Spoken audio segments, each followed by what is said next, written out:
بسم اللہ الرحمن الرحیم۔ جناب سٹوریز میں نے شیئر کرنی ہیں 3 بڑی ہی اہم سٹوریز ہیں، بمباسٹک سٹوریز ہیں۔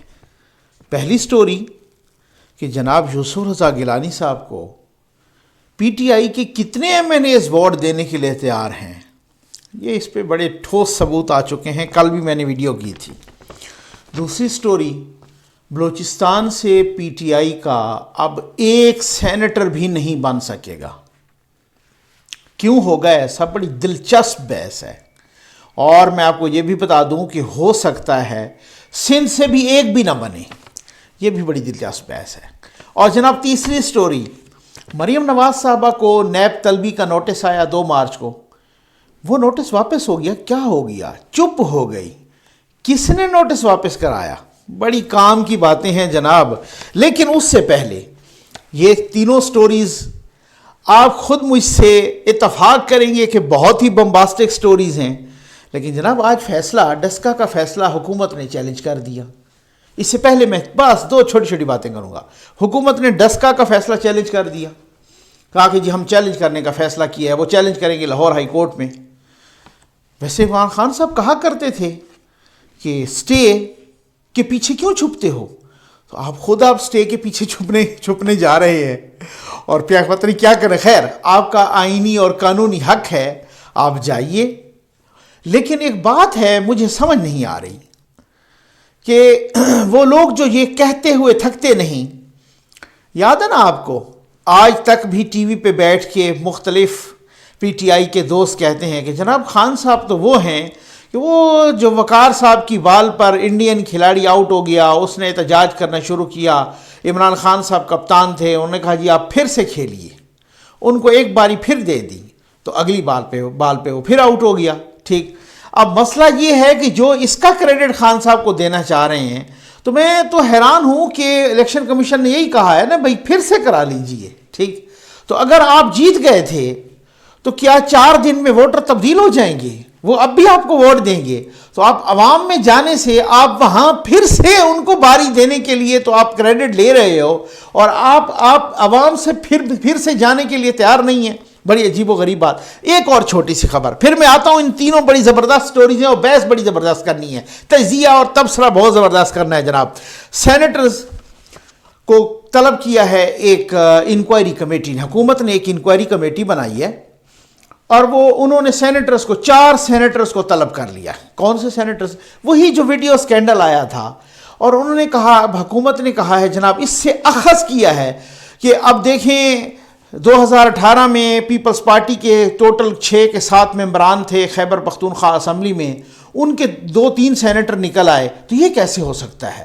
اسی طریقے سے نون لیگ کے پورے نہیں تھے، ان کا بھی ایک نکل آیا، جماعت اسلامی کا، تو ان کو بھی ہم ذرا بلائیں کہ یہ کیسے ہو گیا ہے سینیٹرز کو۔ تو انہوں نے نون لیگ کے ایک دلاور خان صاحب کو بلایا ہے کمیٹی نے، ایک بہرمند تنگی اور ان کو بلایا ہے، دوسری خاتون ایک سینیٹر ہیں روبینہ خالد صاحبہ، ان کو پیپلز پارٹی کی، ان کو بلایا ہے، اب جواب دیں۔ اور مشتاق احمد صاحب بہت اچھا بولتے ہیں سینیٹ میں جماعت اسلامی کے، ان کو بھی بلایا ہے۔ ٹھیک، اچھا اب بات یہ ہے، میں حیران ہوں، چلیں آپ نے بلا لیا کہ جی آپ کو ووٹ کیسے پڑے؟ جناب آپ کو شفافیت کا تقاضا یہ تھا کہ آپ کو چودھری سرور صاحب کو بھی بلانا چاہیے تھا، کیونکہ گورنر بننے سے پہلے 2018 میں وہ بھی سینیٹر بنے تھے، ان کو بھی 20 ووٹ زیادہ پڑے تھے، پی ٹی آئی کے ووٹ نہیں تھے، اتنے نہیں بنتے تھے، ان کو 20 ووٹ جو زیادہ پڑے، ذرا ان کو بھی بلا کے پوچھ لیتے لگے ہاتھوں کہ جی آپ کو یہ 20 ووٹ کس محبت میں پڑ گئے؟ یہ نہیں ہوگا نا کہ کڑوا کڑوا تھو تھو اور میٹھا میٹھا ہپ ہپ۔ اچھا آگے چلتے ہیں جناب، آ جائیں سٹوریز پر۔ میں نے کہا تھا نا کہ یوسف رضا گیلانی صاحب کو کتنے اپوزیشن کے حکومت کے پی ٹی آئی کے ایم این ایز ووٹ دینے کے لیے تیار ہیں، کیونکہ اس وقت جو صورتحال جو ایک ٹرن اختیار کر گئی ہے نا، وہ ساری کی ساری کانسنٹریشن ایک ہی سیٹ پر جمی ہے۔ پنجاب میں تو فیصلہ ہو گیا نا، ادھر تو الیکشن ہی نہیں ہونا، ٹھیک ہے نا، اب گلی ختم ہو گئی، یعنی 5 مسلم لیگ نون کے، 5 ہو گئے پی ٹی آئی کے، اور 1 ہو گیا جناب کاف لیگ کا۔ چودھری پرویز الہی صاحب نے ٹھیک کر کے گوٹی گھمائی ہے اور ٹھیک کر کے پتہ کھیلا ہے، خیر اس پہ میں بات کروں گا کسی اگلی ویڈیو میں۔ لیکن اب بات یہ ہے، پنجاب میں تو اب الیکشن نہیں ہونا، خیبر پختونخوا بلوچستان سے پی ٹی آئی کی ویسے چھٹی ہو گئی، اور سندھ سے بھی ہونے کے امکانات ہیں، کیسے وہ میں ابھی بتاتا ہوں۔ ساری کی ساری کنسنٹریشن ہے یوسف رضا گیلانی صاحب کی سیٹ پر کہ جناب کے ووٹ دینے کے لیے کتنے ایم این ایز تیار ہیں۔ ٹھیک، اب کچھ خبریں آئی ہیں کہ یوسف رضا گیلانی صاحب نے انکشاف کیا ہے۔ کل جو نون لیگی رہنماؤں سے ملاقات ہوئی ہے نا یوسف رضا گیلانی صاحب کی، یعنی شہباز شریف صاحب سے بھی ہوئی، پھر اس کے بعد ان سے بھی ہوئی، مریم صاحبہ سے بھی، اور باقی بھی لوگوں سے ان کی ملاقات ہوئی ہے، تو وہاں پر بھی تو بلاول صاحب جب گئے تو وہاں پہ رائے میں بھی ملاقات ہوئی مریم صاحبہ سے بھی، تو انہوں نے کہا ہے کہ مجھے کوئی 12 حکومت کے ایسے ایم این ایز ہیں۔ جب میں نے بات کی تھی پیپلز پارٹی کے بڑے اہم سورس سے تو وہ 25 کہہ رہے تھے، لیکن وہ شاید انہوں نے پھر اس طریقے سے بات کی ہوگی۔ یوسف رضا گیلانی صاحب کہتے ہیں کہ 12 ایم این ایز ہیں حکومت کے، ایک شرط رکھی ہے انہوں نے، وہ بڑی جس کی وجہ سے میں بات کر رہا ہوں، اور وہ ان کی بات کی تصدیق بھی ہو گئی ہے نون لیگی ذرائع سے بھی۔ اچھا، یوسف رضا گیلانی صاحب کہتے ہیں کہ وہ 12 ایم این ایز ہیں جو مجھے ووٹ دینے کے لیے تیار ہیں، حکومت کے ایم این ایز ہیں، لیکن شرط انہوں نے بڑی عجیب و غریب رکھی۔ شرط انہوں نے رکھی ہے کہ جناب اگر نون لیگ اگلے الیکشن میں ہمیں ٹکٹ دے دے تو ہم آپ کو ووٹ دینے کے لیے تیار ہیں۔ اب آپ ذرا اندازہ کر لیں، اس میں بہت ساری چیزیں ہیں، یہ میں بتاتا ہوں، یہ کہ نون لیگی ذرائع نے اس کی تصدیق کی ہے کہ واقعی ایسی بات ہوئی ہے۔ یوسف رضا گیلانی صاحب نے کل کی میٹنگ میں یہ بات کی ہے، اور جواب کیا ملا ہے میں وہ بھی بتاتا ہوں۔ لیکن بات یہ ہے کہ اس سے ایک بات تو 100% طے ہو گئی نا، کہ عوام میں تو ایک چیز ہوتی ہے، باقی پتہ ہوتا ہے، لیکن خاص طور پہ جو گراؤنڈ پہ ہوتے ہیں نا لوگ، جو ایم این ایز ہیں، جو ایم پی ایز ہیں، جو سیاسی لوگ ہیں، ان کو پتہ چل گیا ہوتا ہے، ان کو پتہ چل رہا ہوتا ہے ہوا کیا چل رہی ہے، ان کو پتہ چل رہا ہو تو ان کو بہت پہلے وہ اس چیز کو بھانپ لیتے ہیں، وقت سے بہت پہلے بھانپ لیتے ہیں کہ کس پارٹی کی کیا ہوا چل رہی ہے۔ تو اس کا مطلب یہ ہے کہ وہ نون لیگ کے ٹکٹ کے متمنی ہیں، نون لیگ کے ٹکٹ کے خواہش مند ہیں کہ اگر ہمیں نون لیگ کا ٹکٹ مل جائے اگلے الیکشن میں، اب تو پھر اس کے بعد ان کو پتہ ہے نا اگلا الیکشن کب ہونا ہے، ٹھیک ہے، تو جب بھی ہونا ہے تو ان کو پتہ ہے کہ پنجاب سے نون لیگ سویپ کرے گی، اسی وجہ سے وہ لوگ کہہ رہے ہیں، شرط یہ رکھ رہے ہیں۔ اچھا، اب آ جائیں کہ جناب رانا ثناءاللہ صاحب بھی، ایک زبیر صاحب نے بھی بات کی ہے، لیکن رانا ثناءاللہ صاحب نے بہت کلیئر کٹ بات کی ہے، بہت کھل کے بات کی ہے، اور بہت ہی ایک یوں سمجھ لیں کہ بہت واضح بات کی ہے۔ انہوں نے کہا کہ جی ہاں، یوسف رضا گیلانی صاحب نے یہ بات کی ہے۔ مریم نواز صاحبہ نے کہا ہے کہ اب دیکھیں اس کا فیصلہ تو پارٹی کرے گی، میں ایک تو نہیں کر سکتی، لیکن یہ ہے کہ جو لوگ وہ ہیں نا ان کی ہمیں لسٹ پرووائڈ کر دیں، جو لوگ آپ کو ووٹ دیں، اس شرط پر ووٹ دینے کے لیے تیار ہیں کہ اگر ہمیں اگلے الیکشن میں نون لیگ ٹکٹ دے دے تو پھر ہم آپ کو ووٹ دینے کے لیے تیار ہیں۔ یہ بھی سن لیجئے کہ کوئی 16-17 کا ٹوٹل فرق ہے حکومت اور پی ڈی ایم میں، اور اگر یہ 10 سیٹیں 9 سے 10 لوگ اڑا لے گئے نا یوسف رضا گیلانی صاحب، جو کہ ان کو بہت کنفرم ہے، وہ بڑے شیور ہیں، ڈیڈ شیور ہیں کہ جی میں اڑا لے جاؤں گا، تو وہ ڈیفینیٹلی وہ پھر جو ہے نا یہ سیٹ گئی، پکی گئی پی ٹی آئی سے، اور یوسف رضا گیلانی صاحب کا سینیٹر بن جانا، اور پھر اس کے بعد ان کا سینٹ کے چیئرمین کے لیے اپلائی کرنا، اور پھر اس کے بعد آگے جو ہے نا پھر تحریک عدم اعتماد اور وہ ساری چیزیں۔ اچھا، انہوں نے کہا ہے کہ جی ہاں، مریم نواز صاحبہ نے کہا ہے کہ اچھا آپ ہمیں، یہ رانا ثناءاللہ صاحب نے کہا ایک ٹی وی پروگرام میں، انہوں نے کہا کہ آپ ہمیں وہ لسٹ دے دیں کہ کون کون سے ایسے ایم این ایز ہیں جو آپ کو اس شرط پر ووٹ دینے کے لیے تیار ہیں کہ اگر نون لیگ ٹکٹ دے دے تو اس پر ہم سوچیں گے کہ ہم کس کو اکاموڈیٹ کر سکتے ہیں، کس کو اکاموڈیٹ کر سکتے ہیں، تو جس کو وہ اکاموڈیٹ کر سکے تو ان کو تو وہ ٹکٹ ملے گا اور وہ دیں گے ووٹ یوسف رضا گیلانی صاحب کو، اور جس کو وہ اکاموڈیٹ نہ کر سکے تو پھر کوئی اور چیز کا اکاموڈیٹ ہوگی۔ خیر، جہانگیر ترین صاحب بھی کچھ کردار ادا کر رہے ہیں۔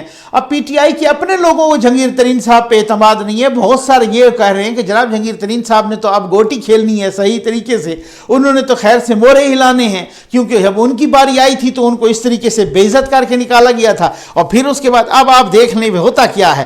آج ہے جناب دوسری بہت بڑی خبر ہے، بہت ہی دلچسپ بحث ہے بھائی، بہت زبردست قسم کی بحث ڈسکشن کرنی ہے کہ بلوچستان سے اب پی ٹی آئی کا ایک سینیٹر بھی منتخب نہیں ہوگا۔ یعنی یہ نہیں ہے کہ امکان ہے، نہیں، اس خبر پہ میں آتا ہوں کہ مریم نواز صاحب والی خبر پہ میں آتا ہوں کہ نیب نے نوٹس دیا تو پھر اس کے بعد وہی والے نوٹس ملیا ککھ نہ ہلیا. اب یہ نوٹس واپس کیسے ہو گئے, چپ کیسے ہو گئی, کس نے فون کیا, کیا ہوا کیا ہے؟ اچھا, بلوچستان سے پی ٹی آئی کا ایک سینیٹر بھی منتخب نہیں ہوگا. بڑی ہی دلچسپ کہانی ہے بھائی. اکلوتا سینیٹر تھا وہ بھی دستبردار ہو گیا, ظہور آغا صاحب. ٹھیک, اب ہوا کیا, کہانی بڑی دلچسپ ہے. آپ کو یاد ہوگا بلوچستان سے ٹکٹ دیا ایک پراپرٹی ٹائکون کو, ایک ٹھیکیدار صاحب کو, ان کا نام تھا عبد القادر صاحب. پی ٹی آئی نے ٹکٹ دیا. ٹھیک, شور مچ گیا کہ آپ نے ان کو کیوں دیا ہے ٹکٹ, یہ تو کل پی ٹی آئی میں شامل ہوئے, آج ان کو ٹکٹ دیا گیا. بلوچستان چیپٹر جو تھا نا پی ٹی آئی کا, تحریک انصاف کی بلوچستان کا حصہ, انہوں نے جناب شور مچایا. اتنا شور مچا, سوشل میڈیا پہ بھی شور مچا, میڈیا میں بھی, ان کے اپنے اندر بھی, کہ عبد القادر صاحب سے پی ٹی آئی نے ٹکٹ واپس لے لیا اور وہی ٹکٹ ظہور آغا صاحب کو دے دیا. اچھا, اب کیا ہوا؟ عبد القادر صاحب جن کا تعلق باپ سے تھا, بلوچستان عوامی پارٹی سے تھا, انہوں نے اپنی پارٹی چھوڑی, پی ٹی آئی میں آئے کیونکہ بھائی مجھے ٹکٹ مل رہا ہے. انہوں نے ٹکٹ دیا, جب انہوں نے ٹکٹ واپس لیا وہ دوبارہ اپنی پارٹی میں چلے گئے. انہوں نے آزاد حیثیت میں اپنے کاغذات جمع کرا دیے, اور آزاد حیثیت میں جب کاغذات جمع کرائے تو ان کو اپنی پارٹی نے, پرانی پارٹی نے کہا, جو کہ اب بھی ان کی پارٹی ہے بلوچستان عوامی پارٹی, تو وہ انہوں نے کہا کہ جی ہم آپ کو سپورٹ کریں گے. اب آج کیا ہوا؟ مزے کی کہانی یہ ہے کہ جو ٹکٹ عبد القادر صاحب سے واپس لے کر ظہور آغا صاحب کو دیا گیا تھا, ظہور آغا صاحب کو دستبردار کرا دیا گیا ہے. کس کے مقابلے میں؟ عبد القادر کے مقابلے میں. کیا ہے نا, کیسا چکر ہے بھائی, ٹھیک ہو گیا نا. یہ تو کیا گیم ہے, یہ کیا بات ہے. اب جو واحد امیدوار تھا, پی ٹی آئی کے ویسے سات ایم پی ایز ہیں, اور وہاں پہ چاہیے بھی اتنے ایک سینیٹر کو منتخب کرانے کے لیے 7-8, ٹھیک ہے. تو اب جو واحد امیدوار تھا اس کو بھی دستبردار کرا لیا گیا, اور اب خیر سے پی ٹی آئی کا ادھر کوئی امیدوار نہیں ہے, اور بلوچستان اسمبلی سے ایک سیٹ بھی پی ٹی آئی کی نہیں ہوگی. کیا بات ہے, کیا فہم و فراست کے فیصلے کیے ہیں, میں سمجھتا ہوں. اچھا, اب آپ اندازہ کیجئے کہ وہی عبد القادر صاحب جن پر الزام لگا تھا کہ یہ تو 70 کروڑ بولی لگا کے پی ٹی آئی والوں کو خریدنا چاہتے ہیں, اب وہی خریدیں گے یا نہیں خریدیں گے؟ مزے تو لگ گئے نا جناب. یہ بڑی ایک اہم بات, دلچسپ کہانی ہے نا, کیسے گیم کھیلنے والے گیم کھیلتے ہیں, پتہ ہی نہیں چلتا لوگوں کو کس طرح سے گیم کھیلتے. اور میں نے کیا کہا کہ سندھ سے بھی امکان موجود ہے کہ پی ٹی آئی کے پاس ایک بھی سینیٹر نہ بنے. کیوں؟ اس کی میں آپ کو وجہ بتاتا ہوں. سندھ سے 2 مارچ تک ہر پارٹی کے پاس آپشن تھا کہ آپ واپس لے سکتے ہیں وہ نام جو آپ نے اضافی دیے ہوئے ہیں 2 مارچ تک, ٹھیک ہے نا. ابھی اپیلیں چل رہی ہیں. ایک سیف اللہ ابرو صاحب کی جو اپیل ہے الیکشن ٹریبونل میں منظور ہو گئی ہے, ہائی کورٹ میں بھی منظور ہو گئی ہے. اب ان کے مخالفین سپریم کورٹ میں بھی جائیں گے, ٹھیک. اچھا, سیف اللہ ابرو کے خلاف بھی اپیل ابھی چل رہی ہے. فیصل ووڈا صاحب کے خلاف اپیل چل رہی ہے سندھ ہائی کورٹ میں. پیپلز پارٹی کے صرف یہ 2 امیدوار رہ گئے ہیں, سوری پی ٹی آئی کے صرف یہ سینیٹر کے 2 امیدوار رہ گئے ہیں, ایک سیف اللہ ابرو صاحب اور ایک فیصل ووڈا صاحب, اور دونوں پر ان کو اپنوں کو بھی اختلاف ہے, لیکن اپیلیں بھی چل رہی ہیں ان کے خلاف, ٹھیک ہے نا. فیصل ووڈا صاحب کے خلاف چل رہی ہے سندھ ہائی کورٹ میں, اور سپریم کورٹ میں چلے گی ابھی سیف اللہ ابرو صاحب کے خلاف. کیونکہ باقی جتنے نام تھے پی ٹی آئی کے انہوں نے وڈرا کیے ہیں. اب بہت سارے لوگ کہہ رہے ہیں کہ پی ٹی آئی نے یہ نام جلد بازی میں وڈرا کیے ہیں. اگر فیصل ووڈا صاحب خیر سے ان کی اپیل مسترد ہو گئی, اور فیصل ووڈا صاحب کو سندھ ہائی کورٹ نے الاؤ نہ کیا اور ان کو بھگا دیا کہ جناب آپ نہیں لڑ سکتے الیکشن, اور ابرو صاحب کو سپریم کورٹ نے بھگا دیا کہ آپ بھی نہیں لڑ سکتے الیکشن, تو پھر کیا ہوگا؟ پھر تو پیپلز پارٹی کا ایک بندہ بھی نہیں بچے گا. اگر یہ ایسے پاسبلٹی ہو گئی تو سندھ سے بھی ایک بھی نہیں ملے گی. اب یہ بھی دیکھ لیجئے گا, یہ صورتحال بڑی دلچسپ صورت اختیار کرتی جا رہی ہے. اچھا جناب, مریم نواز صاحبہ کو نوٹس ملا, ہم نے بھی سنا, آپ نے بھی سنا, خبروں میں بھی چلوایا گیا. کیا ہوا؟ 2 مارچ کو طلب کر لیا نیب نے, ٹھیک. اب لوگوں نے کہا کہ جناب دیکھیں 3 مارچ کو الیکشن ہے, تو 2 مارچ کو طلب کر لیا نیب نے, اور وہ جی رائمنڈ کی زمین آپ نے سستے داموں خریدی, اور یہ وہ سارا کچھ جو وہ سارا سلسلہ تھا, ٹھیک ہے. اچانک ہمیں پتہ چلا کہ جی یہ کیسے ہو گیا کہ بھائی 2 مارچ کی جو طلبی کا نوٹس تھا وہ واپس ہو گیا. کسی نے بہت سارے تجزیہ کاروں نے بھی کہا ہے جناب کہ یہ کسی کے فون پہ ہوا ہے واپس، ٹھیک ہے، اور یہ کس کے فون پہ ہوا ہے اب پتہ نہیں، اب آپ کو پتہ ہے کس کے فون پہ ہوا ہے، مجھے نہیں پتا کس کے فون پہ ہوا ہوگا یہ نوٹس۔ اچھا ایک بات ہے کہ کیا یہ نوٹس دیا گیا کسی کی ماں پہ دیا گیا، پھر یہ نوٹس واپس کرایا گیا، ٹھیک ہے نا، اب سمجھ آ گیا۔ اب نوٹس یا تو پہلے دیا گیا اور پھر اس کے بعد کسی نے فون کیا اور وہ نوٹس واپس ہوا، یا یہ نوٹس دیا ہی کسی پیغام کے لیے دیا گیا کہ دیکھو جی نوٹس ہوا ہے اور وہ نوٹس واپس ہو رہا ہے، کسی کے فون پہ واپس ہو رہا ہے۔ تو یہ ساری چیزیں ذرا ڈاٹس ملائیں نا، کہ یہ نوٹس آتا ہے وہ واپس ہو جاتا ہے فون کالز پہ، حمزہ شہباز صاحب کی ضمانت بھی ہو جاتی ہے، ڈسکا کا الیکشن پورے کا پورا کینسل بھی ہو جاتا ہے، یہ ساری چیزیں ہیں نا، یوسف رضا گیلانی صاحب کی اپیلیں منظور ہو جاتی ہیں، ٹھیک ہے نا۔